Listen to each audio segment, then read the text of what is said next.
You're seeing a ton of new patients. Your collections are growing. Like everything's going in the right direction. But then now you started to run into a capacity issue. We had a great new patient flow. We were growing. We had 3 hygienists that were, with our new patient blocks were blocked out. We were having to push out new patient hygiene visits for 3-4 weeks at a time. And our goal in our practice is to get them in within a week or two, or they're going to go find, someone else down the road. Do we hire someone? And we all know like hygienist hiring right now is kind of like finding that unicorn in our current market. We realized, okay, we hit capacity again, let's add it again. So then we had to go through the pain of that. Like we didn't have the spot to do it. And I couldn't necessarily give up 4 days of my time to make this happen. Hey, welcome back to another episode of Dental Marketing Go. I'm your host, Gary Bird. Today, we have a special guest, one of our clients, Dr. Shane. In the last episode, he shared how his practice grew from $2 to $3 million in collections, and he is on a path to $4 million. He's going to dive into what is holding him back as an office, which was capacity, and how he solved it. This is one of the biggest issues that we see is that new patients just can't make it into the dental office fast enough, and then that prevents offices from growing. So in this episode, he's going to dive deep into that, how he solved it, and how he made sure that everybody's happy, his doctors, his hygienists, and his whole team. This is a great episode. You got to listen to this all the way through if you want to make sure that you have the capacity that you need to grow. Stay tuned. All right. So you were just explaining something really cool to me, Dr. Shane, and your practice has been growing like crazy. And when you grow, a lot of times everybody wants to grow, right? But there's things that come along with growth that you don't necessarily, there's no way to plan for them. There's no way to know. Doesn't matter how many masterminds you're in, all those kind of things. And then you just have to solve them. And you were really growing. You're seeing a ton of new patients. Your collections are growing. Like everything's going in the right direction. But then now you started to run into a capacity issue. And so obviously you can always hire, but hiring's very expensive and you don't want to hire too soon. So could you walk me through what you did to solve the capacity issue? Because I think a lot of people have this problem. Yeah, so we actually have 2 capacity issues, one that I'm currently in and one we were in like 6 months ago when we started this process. So we'll back up and kind of paint the picture. 6 months ago is, we had a great new patient flow. We were growing. We had 3 hygienists that were, with our new patient blocks were blocked out. We were having to push out new patient hygiene visits for 3-4 weeks at a time. And our goal in our practice is to get them in within a week or two, or they're going to go find, someone else down the road. So we ran into that issue. It was like, well, how do we grow that? Do we hire someone? And we all know like hygienist hiring right now is kind of like finding that unicorn in our current market. And some doctors kind of turn their nose up as what it's going to cost them to add that in and increase overhead, and how's that going to be sustainable in that situation. So we actually got kind of creative with it, and it's worked really well for us the past 6-7 months, and we created another capacity issue. But I knew I wanted to grow our new patients more, but we didn't have the spot for it. So what I did in that situation was like, well, who do I have on my team that can help me currently, and how can we shift some things around to do that? Personally, for me, I was kind of a gas pedal full throttle, right? Like I didn't have time as a CEO or admin or whatever you want to call it for designated time to work on my business. And what I mean by that is, auditing our systems, doing regular check-ins, doing coaching time, exploring marketing ideas, like how can we grow with those things. I didn't have the visionary time that I needed to keep us going.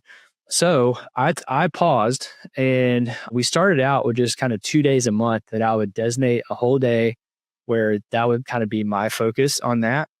But what I did was, now that I had an empty chair that's just sitting there, not producing, I took my assistant and made her what we called the new patient coordinator in our office for that day. Along with that, she worked with one of our hygienists what we would do is basically kind of stagger new patients in my chair in the hygienist column. And in our office, we do a 2-hour visit for a new patient. We do photos, extraoral photos with a DSLR camera. We do x-rays, 3D, intraoral scanning, all that stuff. We do a very thorough, comprehensive exam for the patient. So we take our time on that. But what we did was we staggered that. So it would start every 30 minutes or so and go out through the day. And the assistant would basically, introduce the patient to the practice, get them seated, take their records, say, hey, I'm the new patient coordinator for the day. I'm going to walk you through this process, get all the diagnostics, usually do the exam with the doctor if the time permitted, right, for the schedule. And the hygienist would come in and just clean teeth, do her thing. And we would do that shift all day long, right? It worked really, really well because we could build a treatment plan, pass that off to our treatment coordinator while the hygienist is cleaning teeth, and it was ready to present, ready to roll. It was like this nice little flow. Now, there were some kinks at first to work out. Like the team was a little confused and there were some struggles. So I'm not going to say that it was all rainbows and unicorns when we first did that, because it was a very, very. And what month did you start this in? I want to say we started sometime around like August, September-ish. I believe that's when we started doing that. Yeah. So let's talk through some of the problems. Like the first thing that I can think of that would be a problem is like people are like, wait, that was my job. Why are you giving away my job to somebody else who's not, and there's not that you can't solve it. I've seen people solve all of those kind of things, but that would be the first thing that I could think of. It was really just like the flow, like who's responsible for what part of the appointment. Like, is the assistant responsible for getting all the diagnostics here? Are they responsible here for that? Who's responsible for that? So it was really, we like consistently every week, after our huddle, we would huddle again with just them two and kind of be like, okay, here's our process for the day, right? And then, there's some Swiss cheese built in there as you stagger the schedule. Like it's not, there's definitely some gray area just in case like a patient's going to show up late, or maybe that patient needs SRP and we can start a quad that day or something like that. Like we would work that production in the schedule, right? So we gave definitely some fluff in there, but really it was just kind of the clarity on like who is responsible for what for each patient between the assistant and the hygienist. And you're right, like our hygienists are incredible. They do a lot of things. They talk about the photos of the patient. They bring up awareness. They talk about permission and choice and all these things on how to talk about the photos and get them prepped and primed if they want to do treatment. But it's almost like, hey, you need to turn your brain off from that. I'm going to put you back into just being the tooth cleaner. You got to go back and just focus on cleaning teeth, right? Like I'll lead with the assistant, the new patient coordinator on the treatment and all that stuff. So that was a little bit of a shift and change. Like, the hygienist had to kind of reel it back a little bit on those days. Some are very motivated by tracking their production as well. We don't pay them production in my office, but that was like a thing because if they weren't taking the x-rays and stuff, like it was making their numbers look, kind of down. When in reality, it wasn't. It was actually better. Like if you added everything up, like when you saw 9 new patients in a day, it was a pretty good day for that hygienist, especially if they threw in a quad of SRP or gingivitis cleaning or whatever you call it in that situation. That was kind of the biggest struggle. Some of the team pushback I got too was like, well, it's going to look kind of weird them seeing 2 different people, 2 different team members in the same visit. And honestly, that was just kind of like, it really ended up not being that big of a deal. As a patient, I'm a patient and I have no idea what's going on when I go to the dentist, like no clue. Right. Yeah. It's just like whatever you're explaining to me, if you explain it to me, I'm like, okay, like it was totally fine. Cause they see 4 people at a time. They see the front desk, right? Then they saw the new patient coordinator, then they saw the hygienist, and they saw the treatment coordinator, and honestly, you get these handoffs. And that's the biggest thing is like, we didn't want a patient to go without a handoff. They had to be touching someone at some point all the time. So we were super clear with that. Just no like awkward waiting as best we could. But those are really kind of the kinks, just clarity, honestly, on who is responsible for what. Once we found our groove with it, though, it was just like cracking. Boom, boom, boom. It was great. Yeah, it looks like you're on pace to hit 80 new patients this month. So which would be a record. You're on pace for a record new patient month. Yeah. So now we've ramped it up to doing it basically every Monday. So we're doing that until we get our other we actually do have 4 hygienists now, but we have some maternity leaves that we're kind of going through. So it's worked really, really well for us to add capacity, to add those 8, 9 new patients, a month for us instantly. I knew I wanted to kind of invest more in marketing, but if you do that and you're spending dollars, you want to make sure you've got somewhere to put those people. And it allowed me not to have to hire another hygienist. I already used who I had. Some overhead for my team didn't instantly kind of pop up. And I had this worry of like, how am I going to account for this and going through that? And it worked out good.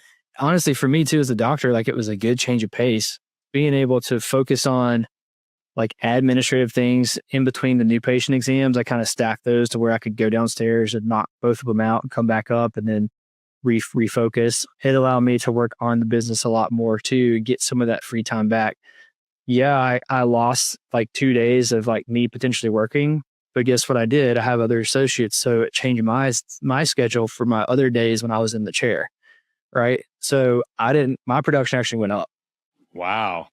And your associates' production went up too? Yeah. Oh yeah. So everybody's production, so everybody ate, everybody won. No one took Everybody won. Nobody took a hit. the best. So if the new patients are getting in faster, they're getting more treatment done, your team is running smoother, and your doctors are all doing more dentistry, like there really isn't like those are the kind of situations you want to create. Yeah.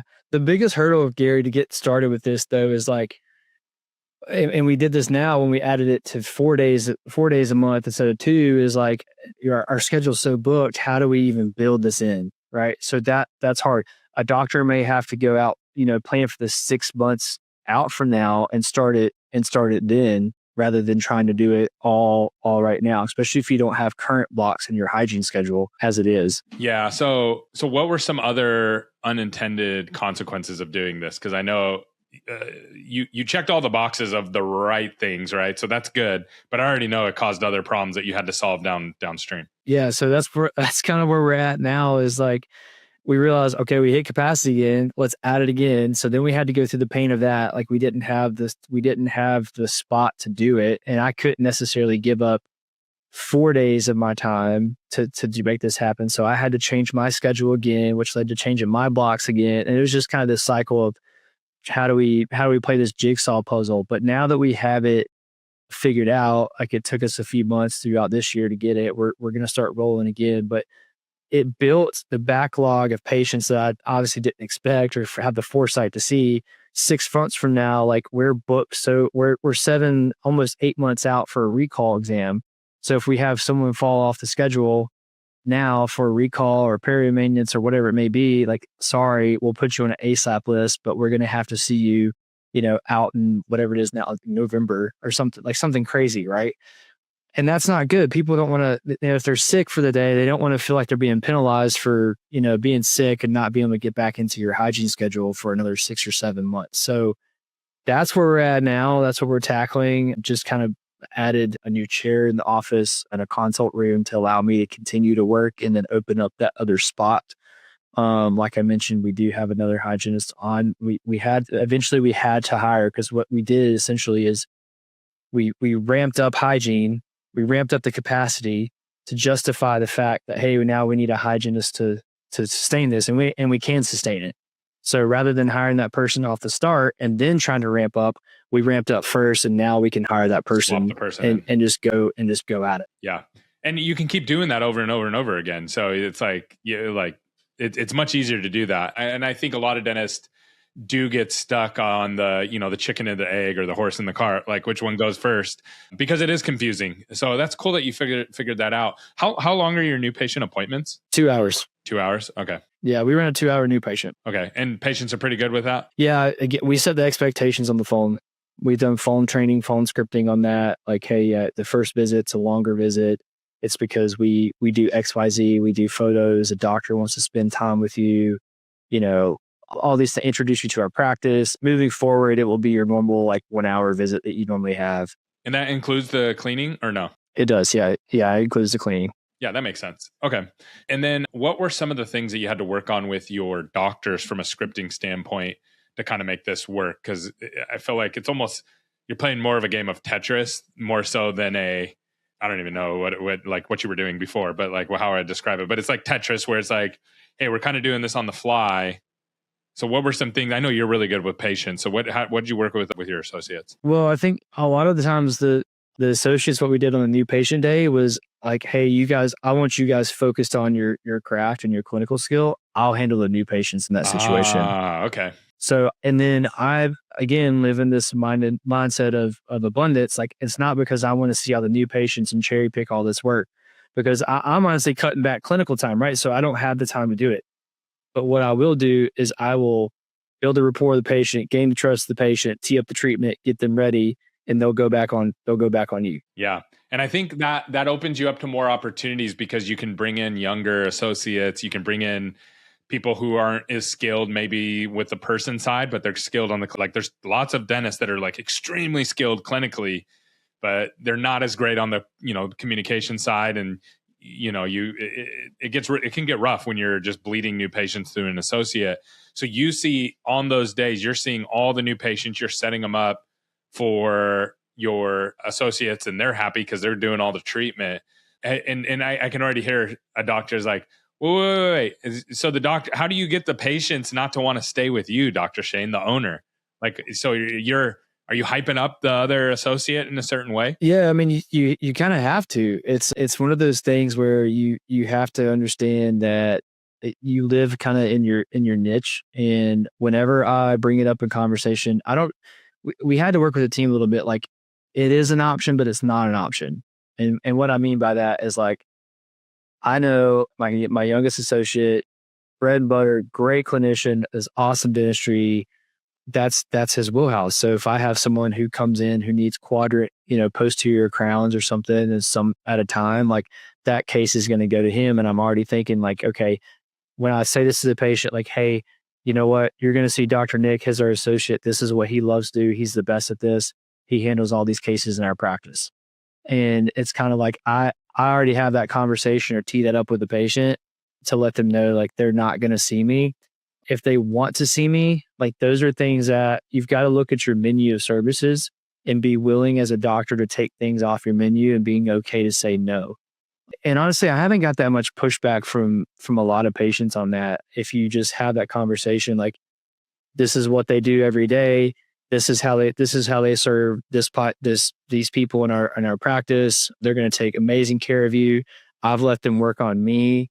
Like, saying things like that. It's just like, go ahead and have that expectation set for them before they get to the treatment coordinator. So that way the treatment coordinator is not the one having to, like, break the news and try to convince them and stumble. Like, if they're hearing it from the doctor, the owner already, it's less of a barrier. What do you foresee as how do you foresee this rolling out in the future, right? So let's say right now you have a record new patient month, you're going to see 80 new patients. You're going to continue to have to grow your new patients to get to your goals and which we talked about on the last episode. If people want to go check that out. But to continue to do that, let's just say you're going to get to 120 new patients or 140 or whatever it may be. How will you deal with that at that point? Will you train one of the other dentists to come in and do some of the things you're doing up front, or will you retool or evaluate at that time? Yeah, that's kind of what we're talking about in the practice now, is that even now with my leadership style this year, things are still evolving and changing, and I'm pulling myself out even more and more in the practice, because I want to get to the point to where the practice, like, wants me but doesn't need me. So I'm trying to kind of replace myself in the sense that maybe we can level up one of our other associates to handle these new patient days or these new patient conversations, to where they're getting people on board and they're okay with offloading and giving it. And we have that. I think an associate has to have, like, almost an ownership mentality to do that. And that's hard. That may be really hard to find. But I think if you understand, and mine's been with me for a while, like, we're all going to kind of scratch each other's back here. It's not like which you kill type of thing. Like, we're all going to spread that around because we each have our niche. But that's the goal, and that's kind of the conversations we're having now, is to work on the soft skills, the communication part of it, and that stuff to get patients down that pipeline. That's awesome. This is really good stuff. So these are the kind of things that you have to continue to work through. And I think a lot of times people just have this preconceived notion of, like, just give me more new patients and then I'll be good. And it's like, it's never that easy. Business, if it was that easy, everybody would just do it. You know what I mean? And but gone are the days where you just kind of hang your shingle and just things just happen. You have to really be intentional. And I love how much thought you put into this, and you're willing to try different things and convincing your team to try different things. That's big. Getting them on board with that. And then everybody wins. Yeah, we made, some of these decisions too. Like, I try to be better as a business owner, like, not making emotional decisions. What we saw, the reason that I pulled out some of my time and got back into hygiene or new patients, is because once we ran the numbers on how many new patient exams I did in a month and the production for the following the month versus when it was lower, and then that production, it was clear that, I was better at getting patients to say yes to treatment, whether that's through honestly, I think it's just relationship building. Like I genuinely like talking to people. And those new patient days, like my hygienist was like, "You're kind of like a different person on those days." And I was like, "Yeah, because it's fun for me. It's like a new challenge. Like how much can I, and not unethically, but how much can I treatment plan on this patient and see how I can get them to do it, you know?" And it was all for their benefit. I don't want Of course. people to think I'm doing anything wrong, but No.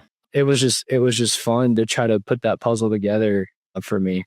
Yeah, there's a rule that I learned about. It's called 100% case acceptance, and I know people hear that and they go, "What is that?" And it's like you will, if a new patient comes in and they schedule more treatment or schedule their next hygiene appointment and come to it, either one of those, you will get 100% of all the treatment from that patient for their entire life, plus patient referrals, which you guys are doing great on your patient referrals. However, the opposite is true too. So when you were bleeding some new patients where they were coming in and then bouncing and not getting anything, you get 0% of all of their treatment. That treatment goes to another office, and you lose all those referrals as well. So just by changing we call it top of funnel, right? So like in my company, I touch dentists 10 to 20 times before they get to our sales team, because I want them indoctrinated in like, here's how we think, here's how the right way to do things.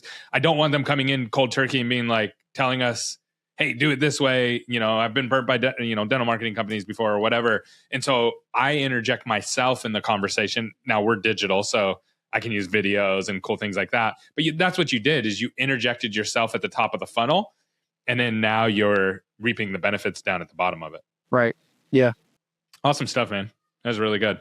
Any other comments or thoughts? Any questions that you would, if a dentist was listening to this, that they would ask about this? I mean, they can always reach out to me and I can always share some more struggles. Cause like I said, it's not always like great and grand. There's definitely some things that we had to work through initially and then a little bit on the way, but we did catch fire on it. And then it created a new problem. And that's I'm let's create a problem, then let's find a solution. Let's not worry about stuff until it kind of gets here, and we'll kind of figure it out from there. But if you do that, if you do it correctly, just expect there's going to be some more issues that pop up later on.